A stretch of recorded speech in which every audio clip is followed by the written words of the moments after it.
Hello friends, good morning. നമ്മുടെ Kerala TV സീരിയലിലേക്ക് എല്ലാവർക്കും സ്വാഗതം. അങ്ങനെ ആന ടീച്ചറിനെ വിളിച്ചതിന് നമ്മുടെ പല്ലവിയെ വഴക്ക് പറയാട്ടോ ഇവിടെ അമ്മ. അപ്പോൾ മോളതൊന്നും കേൾക്കണ്ട, അതൊന്നും പറഞ്ഞാലേ ഇവക്ക് മനസ്സിലാവത്തില്ലെന്നും പറഞ്ഞുകൊണ്ട് അച്ചമ്മ പറയാം. ഞാനും എൻ്റെ മോനും ഒരു സ്വർണ്ണപ്പണിക്കാരൻ, ആ ഒരു രീതിയാ ഇവക്കൊന്നും പറഞ്ഞുകൊണ്ട് ഇവൾക്ക് ആരും വേണ്ടാന്ന് പറഞ്ഞൊക്കെ അച്ചമ്മ പറയാം. അപ്പോൾ സ്ഥലം ഇതായി പോയി, ഇല്ലെങ്കിൽ ഇതിനുള്ള മറുപടി ഞാൻ പറഞ്ഞേനെന്നും പറഞ്ഞ് രാജലക്ഷ്മി. അപ്പോൾ നീ കുറെ പറയുമെന്ന് അച്ചമ്മ. ഒന്ന് മിണ്ടാതിരിക്കുക അമ്മയെന്നും പറഞ്ഞുകൊണ്ട് വിശ്വൻ അന്നേരം വഴക്ക് പറയാം. കാവായത്, ഇവിടെ നിൽക്കുമ്പോഴെങ്കിലും നല്ല മനസ്സോടെ നിൽക്കാൻ പറഞ്ഞു മകൻ. ഓഹോ, ഒരു ദിവ്യം വന്നിരിക്കുന്നു, നിന്റെ മനസ്സിലെ ദുഷിച്ചൊന്നും എന്നെ കൊണ്ട് പറയിപ്പിക്കരുത് കേട്ടോ എന്നും പറഞ്ഞുകൊണ്ട് രാജലക്ഷ്മി പറയാം വിശ്വനോട്. അപ്പോൾ ഒന്ന് മിണ്ടായിരിക്കടീന്ന് അമ്മ.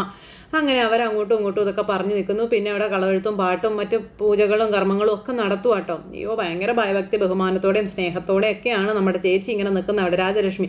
ഈ സമയത്ത് പല്ലവി ഇടയ്ക്കിടയ്ക്ക് ആനിമിസിനെ ഇങ്ങനെ നോക്കുന്നുണ്ട്. ആനിമിസ് ആണെന്നുണ്ടെങ്കിൽ ഇങ്ങനെ അങ്ങോട്ടും ഇങ്ങോട്ടൊക്കെ നോക്കുന്നുണ്ട്. അപ്പോൾ വേറൊരു ചേട്ടൻ സംശയം എന്നുള്ള രീതിയിൽ ചുറ്റിനും ഇങ്ങനെ നോക്കി അങ്ങോട്ടും ഇങ്ങോട്ടൊക്കെ നടക്കുന്നു. അപ്പോൾ രാജലക്ഷ്മി ഇത് ശ്രദ്ധിക്കുന്നുണ്ട് കേട്ടോ. രാജലക്ഷ്മി എന്നിട്ട് ഇങ്ങനെ നോക്കുക, എന്തെങ്കിലും സ്പെല്ലിംഗ് മിസ്റ്റേക്ക് ഉണ്ടോ എന്ന്. രാജലക്ഷ്മിക്ക് മൊത്തത്തിൽ എന്തൊക്കെയോ കള്ളത്തരം. അപ്പോൾ ഇത് പല്ലവി ശ്രദ്ധിക്കുന്നുണ്ട്. പല്ലവി എന്നിട്ട് രാജലക്ഷ്മിയെ നോക്കുന്നുണ്ട്. അങ്ങനെ അങ്ങോട്ടും ഇങ്ങോട്ടും ഇങ്ങനെ ആ ഒരു ഇതിലിങ്ങനെ നിൽക്കുവാണ്. ഈ സമയത്ത് ആനിയെ നോക്കി നമ്മുടെ പല്ലവി. അപ്പോൾ എന്നും പറഞ്ഞുകൊണ്ട് പല്ലവി ഇങ്ങനെ തലയാട്ടി കാണിക്കുക, പല്ലവിയെ ആനി. അപ്പോൾ രാജലക്ഷ്മി ഇങ്ങനെ ഭയങ്കര ഇതായിട്ട് നിൽക്കുന്നു. തൊട്ടടുത്ത നിമിഷം തന്നെ നമ്മുടെ സേതു അങ്ങോട്ടേക്ക് വന്നു. സേതു വന്നു കഴിഞ്ഞപ്പോഴത്തേക്കും സേതുവും ആനിയും പരസ്പരം ഫോണിൽ ഇങ്ങനെ, അതായത് ഇയർബഡ്സ് വെച്ച് സംസാരിക്കുക. അപ്പോൾ അവൻ വന്നിട്ടില്ല, വരുമെന്ന് തന്നെയാണ് എൻ്റെ പ്രതീക്ഷ എന്ന് ആനി പറഞ്ഞു. അപ്പോൾ ടീച്ചർ വിളിച്ചാൽ മതി, വിളിച്ച ആ നിമിഷം ഞാൻ അവിടെ എത്തിക്കോളാമെന്ന് പറഞ്ഞു. അപ്പോൾ ശരി സേതു എന്ന് പറഞ്ഞുകൊണ്ട് ഫോൺ അങ്ങ് ഇതാക്കി. എന്നിട്ട് സേതു അവിടെ ഒളിച്ച് നിൽക്കുന്നു. അതിനുശേഷം പിന്നെ കാണിക്കുന്നത് നമ്മുടെ മേഡത്തിനെയാണ്. അപ്പോൾ ഇന്ദ്രൻ രാജലക്ഷ്മിയുടെ നമ്പറിലേക്ക് വിളിച്ചിട്ടുണ്ടെന്നും അന്ന് വിളിച്ച അതേ നമ്പറിൽ നിന്ന് തന്നെയാണ് ഇന്നും കോള് പോയിരിക്കുന്നതെന്നുള്ള കാര്യങ്ങളൊക്കെ സേതുവിനോട് മേഡം പറയാം ഫോണിൽ വിളിച്ച്. അപ്പോൾ അത് പ്രതാപൻ്റെ നമ്പറിൽ എന്ന് ചോദിച്ചപ്പോൾ അതെ, എങ്ങനെ പ്രതാപൻ്റെ സിം കാർഡ് ഇന്ദ്രൻ്റെ കൈകളിൽ എത്തി എന്നുള്ള സംശയങ്ങളൊക്കെ ഇപ്പോൾ അവിടെ തന്നെ നിൽക്കട്ടെ. പിന്നെ നമുക്കറിയേണ്ടത് ഇന്ദ്രൻ ഇന്നവിടെ വരുമോ എന്നുള്ളതാണ്. കാവിൽ ഇന്ദ്രൻ എത്തുമോ എന്നുള്ളത്. രാജലക്ഷ്മിയും പല്ലവിയും സേതുവും ഒക്കെയുള്ള സെയിം ടവർ ലൊക്കേഷനിൽ തന്നെയാണ് അവൻ ഇപ്പോഴും ഉള്ളത്. അതുകൊണ്ട് തന്നെ അവൻ എത്തിയിരിക്കും, ഒരു ശതമാനം സംശയം വേണ്ടാന്ന് പറഞ്ഞു. പോലീസിൻ്റെ പരിമിതികൾ അത് സേതു മനസ്സിലാക്കണമെന്നും സേതു അതുപോലെ തന്നെ സഹകരിക്കണമെന്നും പറയും. സേതു അവിടെ ഉള്ളതാണ് എൻ്റെ ഏക ആശ്വാസം എന്നുള്ള കാര്യമൊക്കെ ഇങ്ങനെ നേരെ നമ്മുടെ മേഡം പറഞ്ഞു.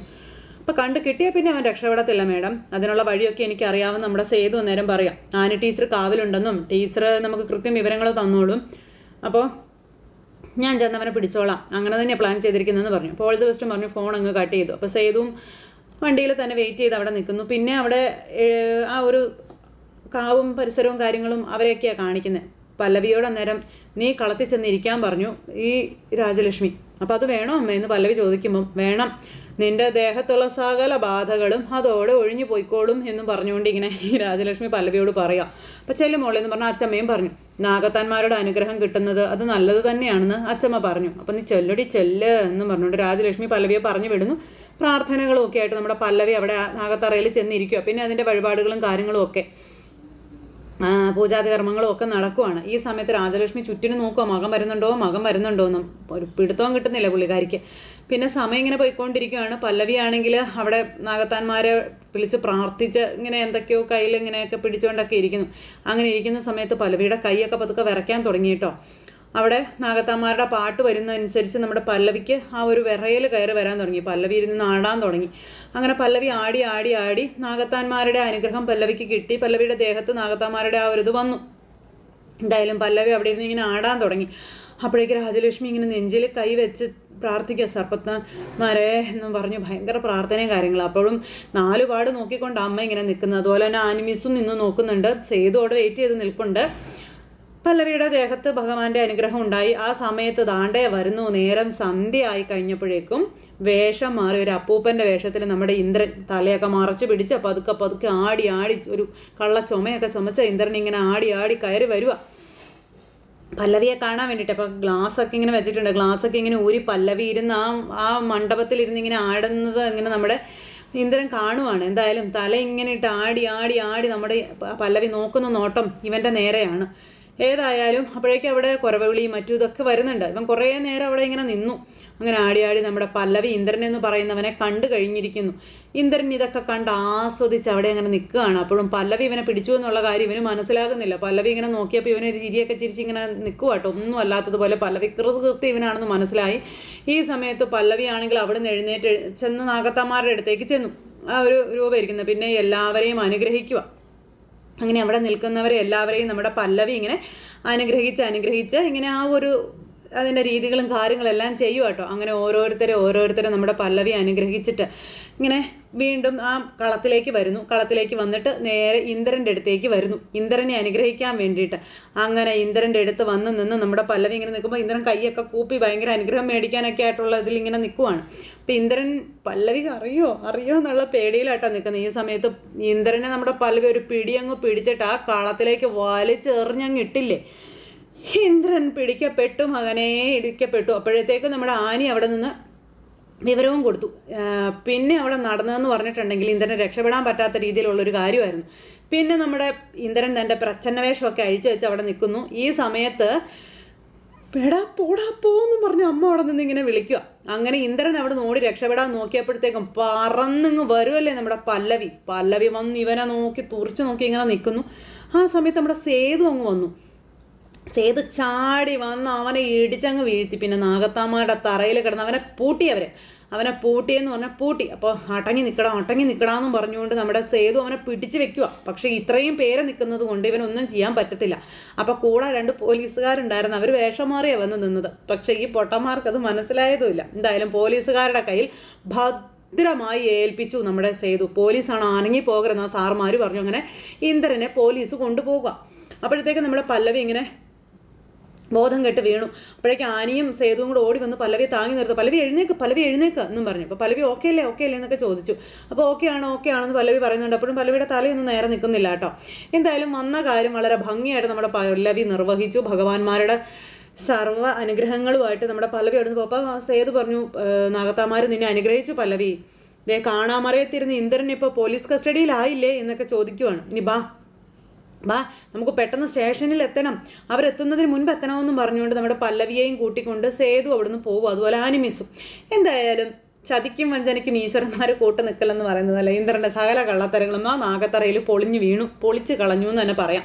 എന്തായാലും പറഞ്ഞു തീർന്നില്ല. നിമിഷങ്ങൾക്കകം സേതുവും പല്ലവിയും അവിടേക്ക് ചെന്നു. അതുപോലെ തന്നെ ഇന്ദ്രനും അങ്ങ് ചെന്ന് കഴിഞ്ഞപ്പോൾ ഇങ്ങനെ ഉന്തി തള്ളിയ പോലീസുകാർ കൊണ്ടുവന്നു. എന്നെ ഉന്തണ്ട തള്ളാണ്ട, ഞാൻ നടന്നോളാമെന്ന് ഇന്ദ്രൻ പോലീസുകാരോട് പറയാം. സേതു ഇവൻ വരുന്നത് നോക്കി അവിടെ ഇങ്ങനെ നിൽക്കുമ്പോൾ ഇന്ദ്രൻ ചെന്നിട്ട് ജയിച്ചല്ലേ എന്ന് ചോദിച്ചു. അപ്പോൾ ഒരിക്കലും ഇല്ല എന്ന് സേതു. ജയിക്കാനും തോൽക്കാനുമേ നമ്മൾ തമ്മിൽ മത്സരമൊന്നും ഉണ്ടായിരുന്നില്ലല്ലോ എന്ന് സേതു നേരത്തേക്കും പറയാം. നീ സ്വയം മത്സരിക്കുകയായിരുന്നെന്നും ആ മത്സരത്തിലാണ് നീ തോറ്റുപോയതെന്നും നമ്മുടെ സേതു പറഞ്ഞു. അപ്പോൾ നമ്മൾ ഇനിയും കാണേണ്ടി വരും കേട്ടോ എന്നൊക്കെ ചോദിക്കുമ്പോൾ പിന്നല്ലേ ഞാൻ പുറത്ത് തന്നെ ഉണ്ടടാ, നീ ഒന്ന് പറഞ്ഞാൽ മതി. കാണുന്ന സ്ഥലം, പറയുന്ന സ്ഥലം, ഇതൊക്കെ നീ ഒന്ന് പറഞ്ഞാൽ മതി, ഞാൻ വരാം, എനിക്കത് സന്തോഷമുള്ളെന്ന് പറഞ്ഞു. അപ്പോഴേക്കും ഉന്തിത്തള്ളി നമ്മുടെ ഇന്ദ്രനെ പോലീസുകാരകത്തേക്ക് കൊണ്ടുപോയി. അകത്ത് ഇന്ദ്രനെ കൊണ്ടു ചെന്ന് കഴിഞ്ഞപ്പോൾ പല്ലവി അവിടെ നിൽപ്പുണ്ട്. അതുപോലെ മേഡവും അവിടെ നിൽപ്പുണ്ട്. ഈ സമയത്ത് മേഡ ഇവനെ അങ്ങ് ശരിക്ക് അടിമുടി അങ്ങ് നോക്കുക. ഒരൊറ്റ ചോദ്യം മാത്രമേ ഉള്ളൂ, ഒരേ ഒരു ചോദ്യം മാത്രമേ ഉള്ളൂ. എന്തിനായിരുന്നു ഈ നാടകം? അപ്പം നാടകമോ ഞാനോ? എൻ്റെ പൊന്ന് സാറേ ഇതാ നിൽക്കുന്നു നടി, ഇവളോട് ചോദിക്കുക, ഇവളാ ഒറിജിനൽ നടിയെന്നും പറഞ്ഞുകൊണ്ട് ഇന്ദ്രൻ പറയാം. ഞാൻ കളിച്ചത് നാടകമായിരുന്നോ എന്ന്. എൻ്റെ ജീവിതത്തിൽ എനിക്ക് ഇഷ്ടമുള്ള ഒരു സമയം, ആ സമയം ഞാനൊന്ന് ആസ്വദിച്ചു. അതെങ്ങനെ നാടകമാകും? ജീവിതം വേറെ നാടകം വേറെ, അത് മേഡത്തിന് അറിയത്തില്ലേന്ന് ചോദിച്ചു. എൻ്റെ പൊന്ന് സാറേ, life is thicker than drama, അതറിയത്തില്ലേന്ന് ചോദിച്ചു. പിന്നെ ഇങ്ങനെയൊക്കെ ഞാൻ ചെയ്തത് അത് ഇവൾക്ക് വേണ്ടിയിട്ടാണെന്ന് പറഞ്ഞു. അപ്പോൾ പല്ലവിക്ക് ഭയങ്കരമായിട്ട് ദേഷ്യം വരാൻ തുടങ്ങി കേട്ടോ. ഭയങ്കര കലിപ്പ് വരുന്നുണ്ട് ഇവനെ അടിക്കാനുള്ള കലി. അവളെ ഒന്ന് ബുദ്ധിമുട്ടിക്കാൻ വേണ്ടിയിട്ടാണ് ഞാനിത് ചെയ്തത് എന്ന് ഇന്ദ്രൻ മേഡത്തിനോട് തുറന്ന് സമ്മതിക്കുക. എൻ്റെ കൂടെ എൻ്റെ വീട്ടിൽ എൻ്റെ ഭാര്യയായിട്ട് കഴിയേണ്ട പെണ്ണാ ഇവള്. കണ്ടവൻ്റെ കൂടെ മുട്ടി ഒരുമി നടന്നാൽ എനിക്കത് സഹിക്കാൻ പറ്റുമോ എന്ന് ഈ ഇന്ദ്രൻ പോലീസുകാരോട് ചോദിക്കുക. അപ്പോഴും മേഡം ഇങ്ങനെ തുറച്ച് നോക്കിക്കൊണ്ടിരിക്കുക. നല്ല അന്തസ്സുള്ള ഒരാണാ ഞാനെന്നും പണി കൊടുത്തതാണെന്നൊക്കെ ഇന്ദ്രൻ വലിയതായിട്ട് ഇങ്ങനെ പറയുക. അതേതായാലും ഏറ്റു, അത്രേ ഉള്ളൂ. നാറിയില്ലേ, മൊത്തം നാറിയില്ലേ, നാട് മുഴുവൻ അവൾ നാറിയില്ലേ മേഡം എന്ന് ചോദിക്കുക. ഇന്ദ്രൻ ജയിച്ചു എന്നുള്ള രീതിയിൽ അവിടെ നിന്ന് ഇങ്ങനെ സംസാരിക്കുകയാണെന്ന് ഓർക്കണം. എന്നോട് കളിച്ചാൽ ഇനിയും ഞാൻ ബുദ്ധിമുട്ടിക്കും, അത്രേ ഉള്ളൂ. പലതും എൻ്റെ തലച്ചോറിനകത്തുണ്ട്. ഓരോന്നായിട്ട് ഞാൻ പുറത്തെടുത്തുകൊണ്ടിരിക്കുമെന്ന് പറഞ്ഞപ്പോൾ ഇനി നീ വിളച്ചിലെടുത്താലേ നിന്റെ നട്ടലിടിച്ച് ഞാൻ സൂപ്പാക്കുമെന്ന് ഇന്ദ്രനോട് നമ്മുടെ മേഡം പറയുമ്പോൾ നിങ്ങളോ ഒരു ചുക്കും ചെയ്യാൻ പോണില്ല. അതിന് ഞാൻ എന്ത് തെറ്റാ ചെയ്തേ? മേഡത്തിന് ദേഷ്യം വരാൻ തുടങ്ങി. ദേ സി ആക്ച്വലി എന്നെ ഇവിടെ കൊണ്ടുവന്നത് പോലും ഒട്ടും ശരിയായ ഒരു നടപടിയല്ല, ഒട്ടും ശരിയല്ല എന്ന കാര്യം ഇന്ദ്രൻ അവിടെ നിന്ന് ഇങ്ങനെ മേഡത്തിനോട് പറയാം. ആക്ച്വലി എന്താണ് എനിക്കെതിരെയുള്ള ചാർജ്, എന്താണ് ഒഫൻസ്, അതും കൂടെ ഒന്ന് പറഞ്ഞിരുന്നെങ്കിൽ നന്നായിരുന്നു എന്നൊക്കെ ഈ ഇന്ദ്രൻ ഇങ്ങനെ മേഡത്തിനോട് പറയുമ്പം വകുപ്പ് നിനക്ക് അറിയണോടാന്ന് ചോദിച്ചു. ചാർജ് എന്താണെന്ന് നിനക്ക് അറിയണോടാന്ന് ചോദിച്ചു. ഞാനത് പറഞ്ഞു തരാവിടാന്ന് പറഞ്ഞു ഒരൊറ്റ അടി അവൻ്റെ ചെവിക്കല്ല് തീർത്തിട്ടങ്ങ് കൊടുത്തില്ലേ നിരഞ്ജന മേഡം. ഇന്ദ്രൻ അത്രയും നേരം ഇറക്കിയ ഷോയ്ക്കെല്ലാം ബദലായിട്ട് മേഡത്തിൻ്റെ ആ ഒരൊറ്റ അടി മതിയായിരുന്നു പല്ലവിക്ക് ചിരിക്കാൻ. പല്ലവി അവിടെ നിന്ന് ചിരിക്കുക. അപ്പോഴത്തേക്ക് അവനിങ്ങനെ എന്നും പറഞ്ഞുകൊണ്ട് ഇവിടെയൊക്കെ തോത്തോണ്ട് നിൽക്കുക. ഇപ്പം മനസ്സിലായോടാ നിനക്ക് ചാർജ് എന്താണെന്ന്? ഇത് പോലീസ് സ്റ്റേഷനാണെന്നും അല്ലാതെ ഭ്രാന്താശുപത്രി അല്ലെന്നും മേഡം ഇവനോട് പറയുക. ഇവിടെ കിടന്ന് ഷോ കാണിച്ചാലേ ചവിട്ടി ഉരുട്ടും ഞാൻ, പറഞ്ഞു മനസ്സിലായോടാ എന്ന് ഇന്ദ്രനോട് മേഡം ചോദിക്കുക. ഇന്ദ്രന് വായ അടഞ്ഞു. പിന്നെ ഒന്നും പറയേണ്ട ആവശ്യമില്ല. എന്നോട് നീ കളിക്കാറായോടാ? മര്യാദയ്ക്ക് ഭവ്യമായി പെരുമാറിക്കൊള്ളണം കേട്ടോടാ എന്നും പറഞ്ഞു ആ മേഡം ഇന്ദ്രൻ്റെ മുന്നിലങ്ങ് നിന്നങ്ങ് ചേർത്തിറാൻ തുടങ്ങിയില്ലേ. ഇന്ദ്രനൊന്നും മിണ്ടാൻ പറ്റണില്ലല്ലോ, കിട്ടാനുള്ള കിട്ടി. ഇവനെ തൽക്കാലം വിടണ്ടെന്നും എന്താ വേണ്ടതെന്ന് ഞാൻ പറയാം, പിടിച്ച് ലോക്കപ്പിലേക്ക് ഇട്ടേക്കാൻ പറഞ്ഞു നമ്മുടെ നിരഞ്ജന മേഡം. അപ്പം മേഡത്തിന് ഇവനിങ്ങനെ തുറച്ചു നോക്കുക. അത് കഴിഞ്ഞിട്ട് നമ്മുടെ പല്ലവിയെയും തുറച്ചു നോക്കുന്നു. പോലീസുകാർ പിടിച്ചുകൊണ്ട് പോയി ഇന്ദ്രനെ ലോക്കപ്പിൽ ആക്കുകയും ചെയ്തു. പല്ലവിയും ഒട്ടും മോശമല്ല, അവനെ തുറച്ച് തന്നെയാണ് നോക്കുന്നത്. അങ്ങനെ ആ ഒരു സംഭവം കഴിഞ്ഞപ്പോൾ ലോക്കപ്പിൽ സ്ഥിരതാമസമാകുന്ന ലക്ഷണവും കാര്യങ്ങളൊക്കെ ആയിട്ട് ആ ഒരു വഴിക്ക് കാര്യങ്ങൾ അങ്ങനെ അങ്ങ് പോണു. അപ്പോൾ പല്ലവി ആണെങ്കിൽ അന്നേരവും കൊല്ലിന് കോറ്റു പിടിച്ചതുപോലെ ഇവനെ തന്നെ ഇങ്ങനെ അന്തം വിട്ട് ഇങ്ങനെ നോക്കിക്കൊണ്ട് നിൽക്കുക. ഇവനും അതുപോലെ തന്നെ പല്ലവി നോക്കിക്കൊണ്ട് ഇങ്ങനെ നിൽക്കുക കേട്ടോ. പല്ലവിക്ക് കാര്യങ്ങൾ ഏകദേശമൊക്കെ മനസ്സിലാകുന്നുണ്ട്. അപ്പോൾ പല്ലവി ഇങ്ങനെ അവനെ തന്നെ തുറച്ച് നോക്കി നിൽക്കുന്നു. അത് കഴിഞ്ഞപ്പോൾ നീ പോടി എന്നും പറഞ്ഞുകൊണ്ട് പല്ലവിയുടെ മുഖത്ത് നോക്കി ഈ ഇന്ദ്രൻ പതുക്കെ ഇങ്ങനെ പറയാം പോടി എന്ന് സെല്ലിനകത്ത് കിടന്നുണ്ട്. പല്ലവി അതും മൈൻഡ് ചെയ്തില്ല. പല്ലവി ഇവനെ കാർക്കിച്ച് തുപ്പിയിട്ട് അങ്ങ് പോവുകയാണ്. അപ്പോൾ അങ്ങനെ ഒരു സിറ്റുവേഷനും കാര്യങ്ങളൊക്കെയാണ് ഇന്നത്തെ നമ്മുടെ കഥയിലുള്ളത്. ഇനി രാജലക്ഷ്മി എന്ന് പറയുന്ന മകൾ വരും, അമ്മ വരും മകനെ ഒരു ഉളുപ്പില്ലാണ്ട് ഇറക്കിക്കൊണ്ട് പോകാനൊക്കെ.